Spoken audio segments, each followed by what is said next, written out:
in order to begin using the Hobbywing 1080 ESC, you will need to calibrate with your transmitter.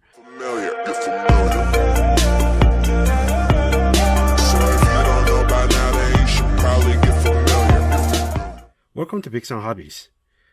For brush setup, Hobbywing 1080 ESC has to be one of the best value crawler ESC out in the market. It's fairly tiny in size with metal construction, waterproof, includes a separate on and off switch, is 2S and 3S ready, handles 6 volt and 7.4 volt BEC voltages, and comes with a separate program card that allows you to easily set 15 different parameters. And all of these features come for only around $42.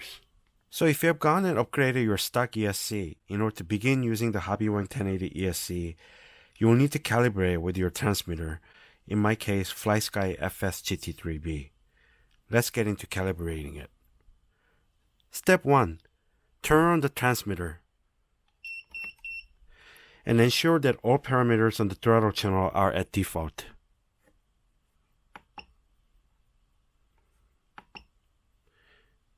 Channel 2 is at 100% at default. For stock transmitter or transmitter without an LCD, turn the throttle knob to the maximum and the throttle trim to 0. One thing of note, for Futaba transmitters, the direction of throttle channel needs to be set at reverse, while all other radio systems shall be set to normal. Step 2. Start with the transmitter on and the ESC turned off, but connected to a battery. Here's the set button on the ESC. Press and hold the set button, and then press the on-off button to turn the ESC.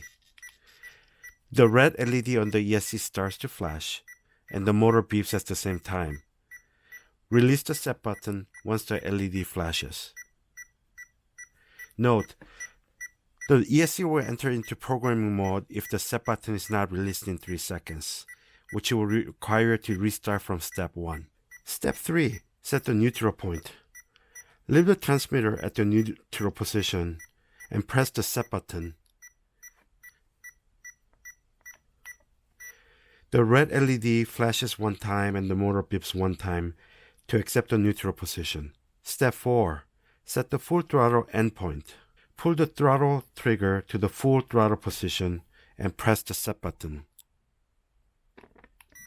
The red LED blinks 2 times and the motor beeps 2 times to accept the full throttle endpoint. Step 5. Set the full brake endpoint. Push the throttle trigger to the full brake position and press the set point. The red LED blinks 3 times and the motor beeps 3 times to accept the full throttle endpoint. And you are now done. The motor can be started 3 seconds after the ESC and the radio calibration is complete. If you found the information useful, please like and subscribe, and make sure to hit the notification bell so that you can be notified when the new videos are uploaded. Thanks for watching Big Sun Hobbies.